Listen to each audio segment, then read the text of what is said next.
کہ میرے ساتھ جو پنگا لے گا نا تو میں نے تمہارے بزرگوں کے بارے میں بات کرنی ہے، تمہیں کوئی شاید سمجھتا ہی نہیں ہو۔ یہ جو 3rd مرڈر اٹیمپٹ ہوئی ہے، اس کے حوالے سے کچھ ضروری باتیں میں کرنا ضروری سمجھتا ہوں۔ کافی ساری باتیں تو میں نے پہلے بھی کافی دفعہ کی، جب 2nd مرڈر اٹیمپٹ ہوئی تھی تو میں نے بڑا تفصیلی ویڈیو ایک ریکارڈ کروایا تھا۔ اگر کسی کو زیادہ شوق ہے تفصیل میں جانے کا تو وہ والی ویڈیو دیکھ لے، وہ انشاءاللہ ہم ڈسکرپشن میں اس کا لنک دے دیں گے۔ آج میں مختصر کچھ گفتگو کروں گا کیونکہ مجھے کوئی انٹرسٹ نہیں ہے، یہ بھی میں نے مشورہ کیا، سب کا یہ مشورہ تھا کہ اس پہ بولیں، ورنہ مجھے 1% بھی کوئی انٹرسٹ نہیں اس کے اوپر بولنے کا۔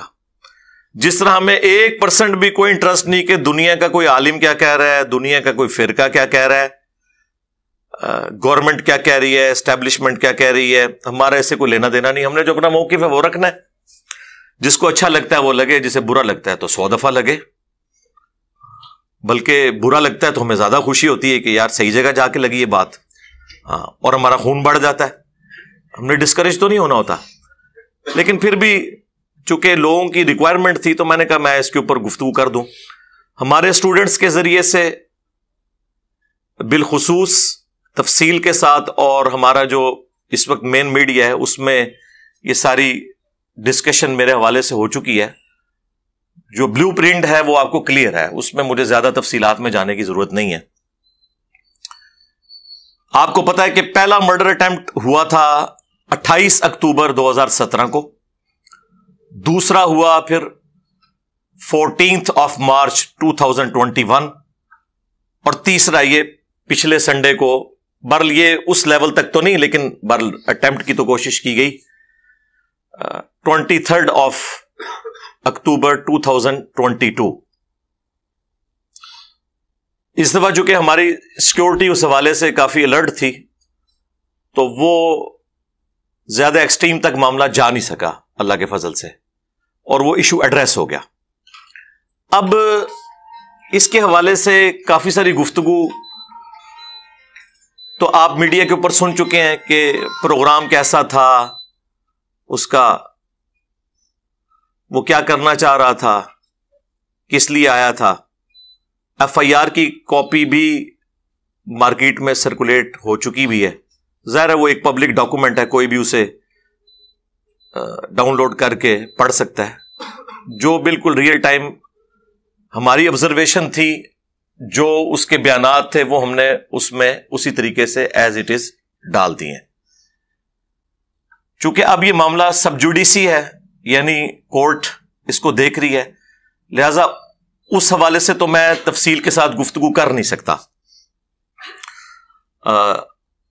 کہ اس کے پیچھے کون لوگ انوالو تھے۔ ظاہر ہے جب تک تحقیق کے بعد کوئی چیز اسٹیبلش نہ ہو جائے آپ خام خواہ کسی کے بارے میں یوں رائے قائم نہیں کر سکتے، یہ بڑی زیادتی والی بات ہے۔ لیکن جو اس شخص کے اپنے بیانات تھے، اور ظاہر ہے کوئی بالکل بھی بچہ نہیں ہے، آلموسٹ 20 سال تو اس کی عمر ہے، تو وہ ہم نے ریئل ٹائم ویڈیو میں ریکارڈنگ کر لی تھی۔ کچھ چیزیں تو سینسر کر دیں گے، اور کچھ اگر ضروری ہوئی تو ہم ویڈیو اس میں ڈسپلے بھی کروا دیں گے۔ چونکہ ساری گفتگو پنجابی میں ہوئی ہے تو اسے رومن اردو میں نیچے ٹرانسلیٹ کر کے کوشش کریں گے کہ آپ کے سامنے آ جائے، تاکہ آپ کو پتہ چل جائے کہ وہ اس حوالے سے کیا بات کر رہا ہے۔ اب اس میں جو ہمارے مدارس کے اندر جس قسم کی تعلیمات پڑھائی جاتی ہیں، الا ماشاء اللہ اچھے بھی ہیں، لیکن زیادہ تر جذباتیت ہی سکھائی جاتی ہے۔ اس کا عکس آپ کو اس کی گفتگو میں نظر آئے گا، کیونکہ وہ بھی ایک بریلوی مکتب کے مدرسے میں تعلیم حاصل کر رہا تھا، اور وہاں پر ظاہر ہے کہ مجھے ہی انڈر ڈسکشن لایا جاتا ہے۔ دنیا میں کوئی مسجد مدرسہ نہیں جہاں مجھے انڈر ڈسکشن نہ لایا جائے۔ ظاہر ہے جب صدیوں کی امپائرز اکھڑ گئی ہوں تو مجھے ہی ڈسکس کرنا چاہیے۔ اب ایون انہوں نے آپس میں بھی ایک دوسرے کو ڈسکس کرنا چھوڑ دیا ہے، مجھے ہی انڈر ڈسکشن لائے ہوئے ہیں۔ اچھی بات ہے، ہمیں تو اس سے کوئی مسئلہ نہیں ہے۔ ہم تو کہتے ہیں ہر گلی میں، ہر مسجد میں، ہر جمعے کے خطبے میں ہمیں ڈسکس کریں، تاکہ اگر کوئی اکا دکا بندے بچ گئے ہیں تو انہیں بھی پتہ چل جائے۔ ہاں، لوگ تو اس طرح کی چیزوں سے پریشان ہوتے ہیں اور ہم ہوتے ہیں خوش، الحمدللہ۔ تو وہ کورس کے اندر کیا کچھ پڑھایا جاتا ہے، جو کچھ اس نے ورڈنگ لکھی ہوئی ہے وہی کوئی یہ گستاخ رسول، گستاخ صحابہ، قادیانی اور لانتی اور ایجنٹ اور وہی جو ایک جملے ٹپیکل رٹائے ہوئے ہیں، اور ہم لوگ خود بھی یہی کچھ تھے، سیدھی سی بات ہے۔ یعنی مجھے کوئی بتائے گا کہ بریلویت کس چیز کا نام ہے، بریلویت ون لائن ڈیفینیشن یہ ہے کہ ہمارے سوا پلانٹ ارتھ پہ جتنے لوگ ہیں وہ گستاخ رسول ہیں، چاہے وہ امام کعبہ ہو، چاہے مسجد نبوی کا امام ہو، ٹھیک ہے، چاہے کوئی زندہ بزرگ ہو، چاہے مرا ہوا بزرگ ہو، چاہے وہ 1400 سال پرانا کوئی بندہ ہو، ہمارے سوا سب کے سب گستاخ رسول ہیں۔ یہ ان کا ایک مین سلوگن ہے۔ اور باقی مکاتب فکر میں بھی اپنی اپنی کمزوریاں ہیں، لیکن چونکہ اب اسپیسیفکلی یہ تینوں کے تینوں اٹیمپٹس جو ہیں وہ بریلوی مکتب کی طرف سے ہوئے ہیں، تو اس لیے ان کو انڈر ڈسکشن تو لایا جائے گا کہ ان کی تعلیمات میں کہیں اس طرح کا معاملہ اس لیول کا خراب ہوا ہے کہ اسے انہیں ریوزٹ کرنے کی، ریویو کرنے کی ضرورت ہے کہ وہ کیا تعلیمات سکھا رہے ہیں، اور اس کی ہینڈ ریٹن رجسٹرڈ جو تھا، جو ہم نے پکڑا، اس کی آپ کو امیجز اس میں اٹیچ کر دیں گے انشاءاللہ تعالی، پلس جو کتاب جس کے اندر اس کو ایک مفتی صاحب نے، جو اس نے خود بتایا، اس مفتی کا نام بھی مفتی صاحب نے اس کے اندر باقاعدہ کٹنگ کر کے وہ سارے کا سارا معاملہ اسے سیٹ کر کے دیا، جس نے فائنانس کیا، وہ کتاب C++ کی کتاب ہے اور اس کے اندر یہ کام ہو رہے ہیں۔ اب آپ جو ہے نا وہ گوروں کو دعوت دیں گے کہ جی اسلام امن کا دین ہے، آپ اسلام قبول کر لیں، اور آگے سے وہ یہ پوچھ لیں کہ بھئی جو بیچارہ اسلام کی دعوت دیتا ہے وہ آ کے ہمارے ملکوں میں پناہ کیوں لیتا ہے، تو پھر آپ کیا جواب دیں گے؟ جاوید احمد غامدی صاحب نے کون سا ایسا کام کیا ہے کہ وہ باہر کے ملک میں بیٹھے ہوئے ہیں؟ نہ ان کے انداز کے ساتھ کسی کو ایشو ہے، نہ ان کے ٹاپکس کے ساتھ کسی کو ایشو ہے، لیکن پھر بھی آپ دیکھ لیں انہیں کتنی دھمکیاں ملی، الٹیمیٹلی انہیں باہر جا کے بیٹھنا پڑا۔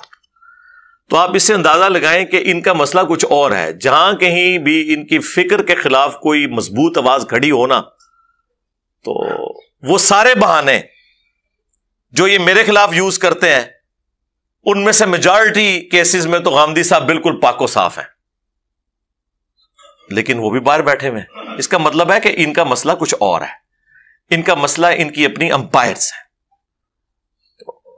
اب اس طرح کی تحریریں لکھوانا سٹوڈنٹس کو اور انہیں موٹیویٹ کرنا کہ تم اس طرح کی ایکٹیویٹیز پرفارم کرو، یہ ان لوگوں کی شکست کا اعلان ہے کہ ہمارے پاس علمی دلائل تو ختم ہو گئے ہیں، ہمارے پلے کوئی شے نہیں رہی ہے، لہٰذا اب ہم نے ایکسٹرا جوڈیشل ایکٹیویٹی پرفارم کر کے اپنے مقاصد کو حاصل کرنا ہے، کیونکہ ہمارے پاس قرآن و سنت کے تو دلائل ختم ہو چکے ہیں۔ اور یہی ان کا سب سے بڑا ایک سمجھ لیں دکھ ہے، غم ہے، جو قیامت کی صبح تک ان کے ساتھ رہے گا، ان کی قبر تک ان کا پیچھا کرے گا، کہ ہمارے سارے بزرگ کیسے غلط نکل آئے اس سلیبس کی روشنی میں جو سلیبس ہم خود پڑھایا کرتے تھے، لیکن صرف مسئلہ یہ تھا کہ وہ سلیکٹو پڑھایا کرتے تھے، کانٹ چھانٹ کے پڑھایا کرتے تھے، مرضی کی آیات، مرضی کی احادیث اور ان کا مفہوم بھی اپنی مرضی کا بیان کر کے پیش کرتے تھے۔ اگر ہم نے اپنی طرف سے کوئی کتاب لکھی ہوتی، کوئی سلیبس لکھا ہوتا، پھر تو پریشانی کوئی نہیں تھی ان کے لیے۔ پریشانی ان کے لیے یہ ہے کہ کتابیں ہماری، قرآن ہو، بخاری ہو، مسلم ہو، ترجمے ہمارے، علماء ہمارے جنہوں نے اس کے اوپر ایفرٹ پٹ کی ہے، اور باتیں ساری انجینئر صاحب کی نکل رہی ہیں اور ہماری ساری باتیں غلط نکل رہی ہیں۔ یعنی اگر آپ مجھ سے پوچھیں نا، تو سوائے اس بات کے کہ اللہ ایک ہے، نبی صلی اللہ علیہ وآلہ وسلم آخری پیغمبر ہے اور قرآن محفوظ ہے، ان تین باتوں کے علاوہ اللہ کے فضل سے تقریباً ساری باتیں ہی سارے فرقوں کی غلط ہیں، کسی نہ کسی درجے میں۔ آپ ان کو ڈیپ ڈگ کرنا شروع کرتے تو بس موٹے، اسی لیے لوگ کہتے ہیں انجینئر صاحب اختلافات، بھائی مجھے بتائیں اتفاق ہے کس بات کے اوپر ہے؟ ساری کی ساری باتیں ہی اختلافی ہیں، تو اختلافات تو ڈسکس ہوں گے، یہ کام تو کسی نے کرنا ہے۔ اور دنیا میں چینج آپ دیکھ رہے ہیں کہ اسی وجہ سے آئی ہے، اللہ کے فضل سے۔ جو صدیوں سے کوششیں ہو رہی تھیں اتحاد امت کی، وہ نہیں ہو سکی، اس پلیٹ فارم کی برکت سے ایسا اتحاد امت ہوا ہے کہ سارے فرقے، ان کی پبلک اپنے فرقوں اور بزرگوں کو چھوڑ کر نبی الاسلام کے ساتھ اٹیچ ہو گئے، اور جو مخالفین تھے وہ آپس میں اکٹھے ہو گئے، دونوں طرف اتحاد امت ہو گیا۔ ایسا اتحاد امت کبھی تاریخ نے دیکھا تھا؟ کبھی بھی نہیں۔ تو یہ اللہ تعالیٰ کی بڑی خاص کرم نوازی ہے اس حوالے سے، اس پہ ہم اللہ ہی کا شکر ادا کرتے ہیں۔ سبحان اللہ والحمد للہ ولا الہ الا اللہ واللہ اکبر ولا حول ولا قوة الا باللہ العلی العظیم۔ اللہم صلی علی محمد وعلی آل محمد، آمین۔ اچھا، یہ تینوں مرڈر اٹیمپٹس جو ہے نا جی، ان کی سی سی ٹی وی کیمرے کی ویڈیوز ریکارڈڈ ہے، پلس ایف آئی آرز تو ہیں ہی ہیں، تینوں کا قانونی معاملہ اپنی جگہ موجود ہے۔ اس کے باوجود جو لوگ اتنے شوق سے آتے ہیں، سو کالڈ عاشقان فرقہ، یہ عاشقان فرقہ ہے، اس وقت ان کی تحریریں پڑھیں تو میں پھانسی کے پھندے کو چوم لوں گا۔ ہاں، ناموں کے ساتھ خود لکھا ہوا ہے غازی اور شہید، اور حالت یہ ہے کہ جب پکڑے جاتے ہیں چیخیں مارتے ہیں، معافیاں مانگتے ہیں۔ تو میرے اوپر تو ان کا عشق کھل چکا ہے، آپ کے اوپر کھلا ہو یا نہ کھلا ہو، میرے اوپر تو خیر پہلے ہی کھلا ہوا تھا، لیکن میں نے تو ریئل ٹائم وہ چیزیں دیکھ لی ہیں نا۔ جس طرح پولیٹیکل لیڈرز کی جب تک لیک سامنے نہ آئے تو آپ کو سارے ہی سچے کھرے ایماندار نظر آتے ہیں، اور جب لیکس آتی ہیں وہ کہتے ہیں اے مفتی صاحب بھی، انجینئر صاحب بے شک پہلے کہتے رہے کہ یار مدرسوں میں یہ مفتی صاحب یہ کام ڈالتے ہیں، آپ نہیں مانیں گے۔ تو ہم نے وہ لیکس بھی ان کی دیکھ لی ہیں، عاشقان فرقہ کی۔ سب سے بڑی بات کہ اگر تم یہ ثواب سمجھ کے کام کر رہے ہو تو ضمانت کے لیے کیوں اپلائی کرتے ہو؟ جاؤ پھندا چومو۔ اور ضمانت کی بنیاد اس پہ ہوتی ہے کہ صحت جرم سے انکار، کہ میں نے یہ کام کیے ہی نہیں۔ واہ واہ، منجی ٹھکوائی جے اپنے فرقے دی، تینوں بندیاں نے، تینوں نے صحت جرم سے انکار کیا کہ ہم نے یہ کیے ہی نہیں ہے، اور سینکڑوں لوگوں کی موجودگی میں سب کچھ ہوا انکار۔ اس سے بڑھ کر ویڈیو موجود انکار۔ ویسے ویڈیوز ہمارے پاس ہیں، میں نے کسی کو دی بھی نہیں وہ، ورنہ ابھی تک مارکیٹ میں آ جاتی، کیونکہ پھر پینک پھیل جاتا ہے، اس لیے فائدہ نہیں ہے کہ میں، البتہ یہ جو اس کا کنفیشن ہے ویڈیو کے اندر، وہ ہم انشاءاللہ جتنا ضروری سمجھیں گے وہ اٹیچ کر دیں گے، تاکہ جو باقی عاشقان فرقہ ہے نا ان کے لیے عبرت کا نشان ہو کہ یہ آپ کے غازیوں اور شہیدوں کا انجام یہ ہوتا ہے۔ ابھی تو میں آپ کو نام لیے بغیر بتاتا ہوں کہ پاکستان بننے سے لے کر ابھی تک جتنے غازی شہید ہیں نا ان کے، آپ کو پتہ چل گیا میں کن کی بات کروں، ساروں نے رحم کی اپیلیں کی ہوئی ہیں وقت کے حکمرانوں کے آگے، اور آپ کو یہ کہانیاں کرائی ہیں کہ پھندا چوم لیا تھا، اور ڈاکومنٹڈ ہیں یہ۔ بس ظاہر ہے اللہ کے بندو، اگر 1000 سال پرانے بابے اپنے کلمے پڑھوانے والے نکل آئے ہیں، تو شاہی کوئی نہیں، یہ تو انہوں نے مننے والے نے، تو یہ بھی اتنے ہی گئے گزرے ہوں گے جتنے وہ پرانے تھے، تو اس لیے کوئی حیران کن بات تو نہیں ہے، یہی کچھ ہے۔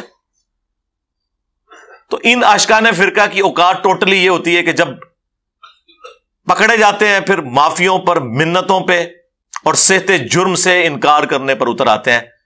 اس کے بعد مجھے بتائیں یہ کیا، اس سے اندازہ لگا لیں کہ یہ علمی طور پر کتنے قائل ہیں اس حوالے سے کہ وہ اپنے فرقے کو حق پہ سمجھتے ہیں، ایک جذبات کی روح میں بہتے ہیں، اور اس کے بعد ایک ایکٹیویٹی پرفارم کرتے ہیں، پھر پوری زندگی کے لیے اپنے آپ کو، اپنے گھر والوں کو، جن مولویوں نے لانچ کیا ہوتا ہے ان کو ونریبل کر دیتے ہیں۔ ان مولویوں نے پھر ان کے بعد ان کے ساتھ تعلق بھی نہیں رکھنا ہوتا، کیونکہ اگر وہ ہینڈلرز اور سہولت کار پکڑے گئے تو پھر تو ایک پوری چین شروع ہو جائے گی، لہذا وہ ان کے ساتھ انکار کر دیتے ہیں۔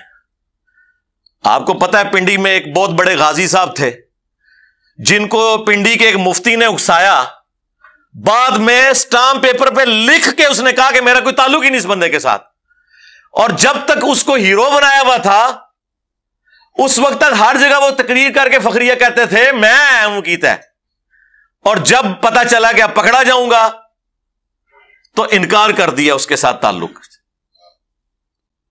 تو یہی کچھ ہونا ہے آخرت میں بھی. یہ ہونا ہے بزرگوں نے آپ سے اعلان برات کرنا ہے اور آپ نے بزرگوں سے اعلان برات کر دینا ہے. بہتر یہ ہے کہ اس دن سے پہلے اپنے ان سارے بزرگوں سے اعلان برات کر کے اس شخص کے ساتھ اپنی نسبت جوڑ لیں جس کی قبر مدینے میں ہے. صلی اللہ علیہ وآلہ وسلم. اللہم صلی علی محمد وعلی آل محمد واصحاب محمد وازواج محمد اجمعین الی یوم الدین. اب مختصراً میں اس ٹاپک کی طرف آؤں کہ ان لوگوں کو مسئلہ کیا ہے مجھ سے. یعنی دنیا میں سب سے بڑا مسئلہ اس وقت میں ہی بن گیا ہوں. کوئی بندہ اٹھتا ہے وہ اپنی زندگی میں دین کی خدمت یہ سمجھتا ہے کہ مرنے سے پہلے ایک کلپ انجینئر کے خلاف میں نے ضرور بنانا ہے. جس طرح ہم جب چھوٹے چھوٹے تھے نا تو اس وقت لوگوں کی خواہش یہ ہوتی تھی کہ مرنے سے پہلے ایک مسجد بنوا دینی ہے, ایک مدرسہ بنوا دینا ہے. اب آپ کو پتا ہے اکانومی اجازت نہیں دیتی, مدرسہ اور مسجد بنانا تو مشکل کام ہے. اب لوگوں کی خواہش یہ ہے کہ مرنے سے پہلے ایک کلپ انجینئر صاحب کے خلاف ضرور بنانا ہے. ٹوٹل دین کی خدمت یہ ہے تمام فرقے آپس کے اختلافات کو چھوڑ کر میرے خلاف کلپ بنا رہے ہیں. چلیں ہم اس کلپ کو درست بھی سمجھ لیتے ہیں. اگر آپ کوئی علمی رد کرتے ہیں, چھوٹی چھوٹی کلپنیاں کاٹتے ہیں اور ان کا مفہوم وہ بیان کرتے ہیں جو وہ بیان کر کے اپنی عوام کو اکسا سکتے ہیں, تو آپ کیا سمجھتے ہیں اس سے میں ڈر جاؤں گا؟ نا نا نا نا چھڑ دو. آلے تک نہیں تو پتا لگا جتنا منو چونڈی ماری جائے میں اتنا ہی لمحہ پا لیا تو فرقے نو. ہاں سیدھی سی بات ہے. اور جس طرح ہمارے ایک پولیٹیکل لیڈر کہتے ہیں نا کہ میں نے تو سیدھا جو ہے ہینڈلرز کے بارے میں بات کرنی ہے, تو یہ بھی آپ یاد رکھیں میرے ساتھ جو پنگا لے گا نا تو میں نے تمہارے بزرگوں کے بارے میں بات کرنی ہے. تمہیں کوئی شاید سمجھتا ہی نہیں ہو.